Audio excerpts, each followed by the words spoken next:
Hi, I'm Reverend Carolyn Harville of the Louisville Center for Spiritual Living, and it is my pleasure to welcome you to this afternoon for me, and maybe in the morning for you. We just wanted to take a couple of minutes to let you know what we're doing at LCSL on Sunday mornings and to invite you to participate with us. We have been working on this little book called The Power of Decision by Raymond Charles Barker. Now, Raymond Charles Barker was a contemporary of Ernest Holmes, which our teaching is founded on his work.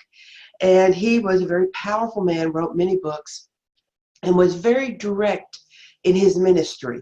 When people came to him with a problem, he was very direct in what they needed to do.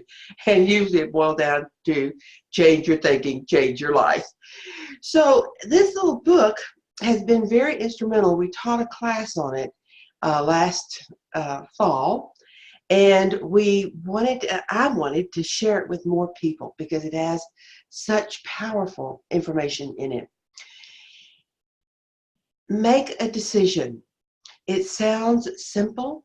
It sounds like something that we do every day, and we do. We make hundreds of decisions every day. When will we get up? What will we have for breakfast? What will we wear?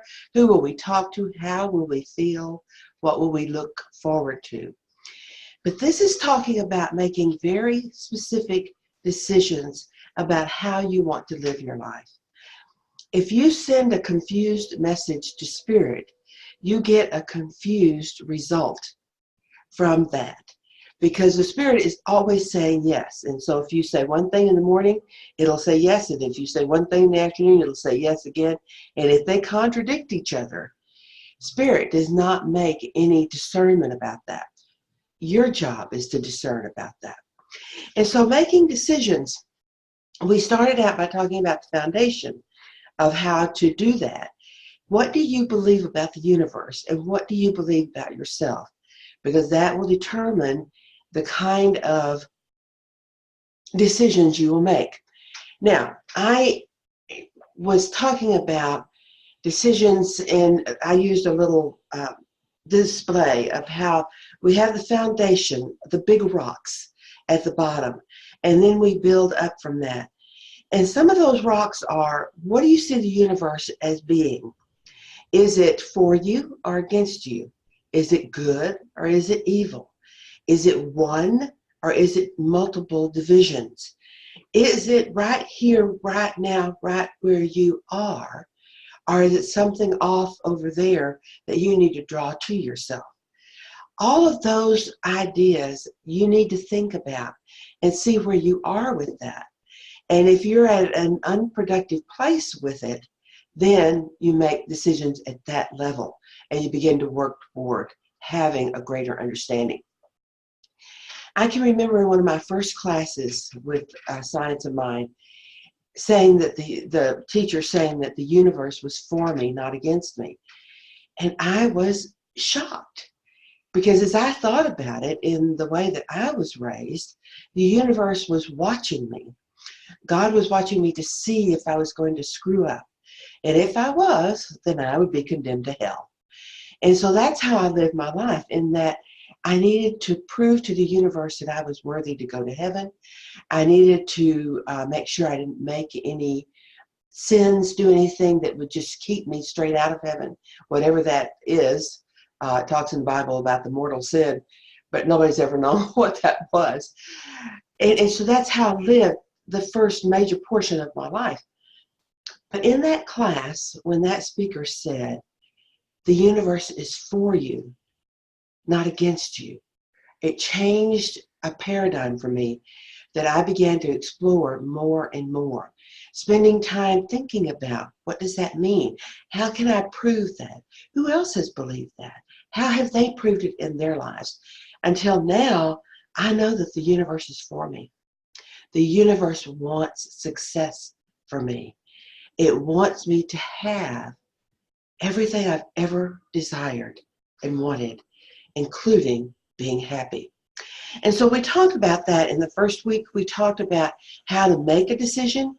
Oftentimes our decisions are really based on what other people expect of us, or they're based on, if we're trying to decide whether to go for dinner, who's with us. Maybe they have a stronger opinion than we do.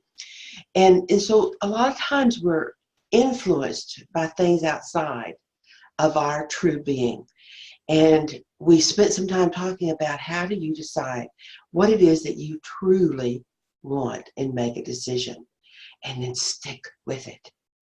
The key is to make a decision about being a healthy person, being a happy person, being an optimistic person, being a person who cares about others and shows that in your day-to-day life, a person who stands in confidence with who and what they are. And so to do that and how we go about getting to that point of doing that. Now, last week, we talked about decide to be happy. In April, we're going to finish up this book with decide to live a richer life, decide to be abundant, and decide to be healthy. But this last Sunday, it was decide to be happy. And you first have to ask yourself, what does it mean to be happy? And Raymond Charles Barker said that happiness is based on a deep sense of satisfaction, knowing that we're in the right place at the right time, knowing that all is good and all will be good. That satisfaction of who you are and where you are being just perfect. No matter how it might look to someone else, how it might feel to us at times, it is a deep satisfaction in knowing that we are one with the universe and the universe is expressing through us. And so we spent some time talking about choosing to be happy and what it involves to do that. The first thing that it involves is the decision itself. Do you want to be happy? And what does that mean to you? What does it mean to be satisfied? We talked about the difference between joy and happiness. Joy is that inner being, that core of who you are, that presence, expression, joy. And it's something that is ours all the time.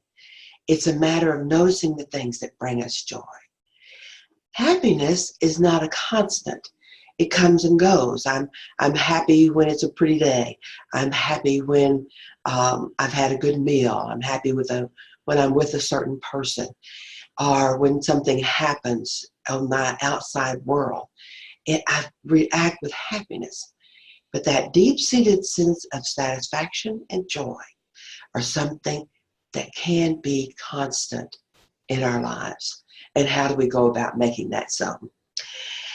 So I just want to invite you to join us as we further explore these ideas about making decisions about the major areas of our lives and then sticking to them and then watching as they unfold. Because when you give a clear message to Spirit, Spirit says yes. And it unfolds in ways that you could not have planned yourself. And so to watch that, to be aware of it, to live in joyful expectation of it, is to move into having more of the happiness and the joy in our lives that we are choosing. So we invite you to join us in April. Starting April the 7th, we will be doing Deciding to Have a Richer Life, and then we'll be following up with health and creativity behind that. And so we invite you to come and visit with us. See our new place, see our new surroundings, experience what we do on Sunday mornings, and explore how to make a decision that you are creating a life of your choice. And so thank you for joining us for this few moments, and we appreciate it. We are available to you for prayer, and so just go on our website and give us a prayer request, and we'll be glad to support you in that way. Thank you. Have a wonderful day.